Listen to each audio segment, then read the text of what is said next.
In today's video, I'm going to show you how to use computed columns in Glide, a powerful feature that lets you automate calculations and data manipulation right within your app. If you find this helpful, be sure to like and subscribe, and let's get right into it. First, open your web browser and go to Glide. Once you're there, click the Login button to access your account. After logging in, open the specific app you want to edit. On the top menu bar, you'll see a Data tab. Click that to bring up your app's data editor. Now, select the table where you intend to add your new computed column. Take a moment to review the existing columns and the data within them.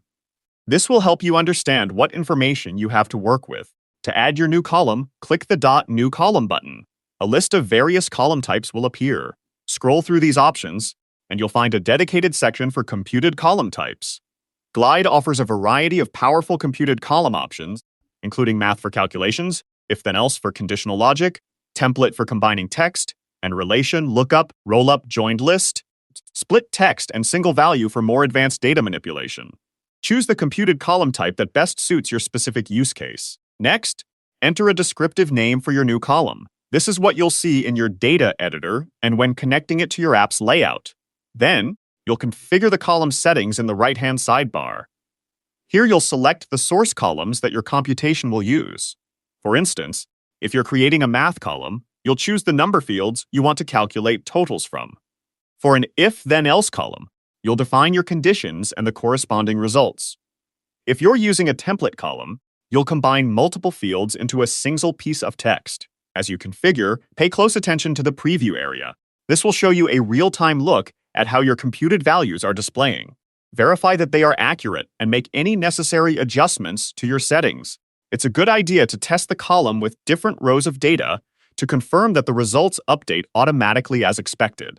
Once you're satisfied with the data configuration, return to the Layout tab. Navigate to the specific screen in your app where you want to display this computed data. You can either click on an existing component or add a new one. Then, connect that component to your newly created computed column. Now, preview your app. Check several different records to ensure that the computed values are appearing correctly on the screen. Review both the data and the layout one last time, making any final adjustments to the column settings or display options as needed. Confirm that the computed column is updating as expected whenever the underlying data changes. When everything looks perfect, click the Publish button in the top right corner. Open the published app and perform a final review to be absolutely sure. Your Glide app now uses computed columns to automatically calculate, organize, and display data, significantly reducing the need for manual updates. Thanks for watching. If you found this Glide tutorial helpful, please like, subscribe, and turn on notifications for more step-by-step app building guides. See you in the next video.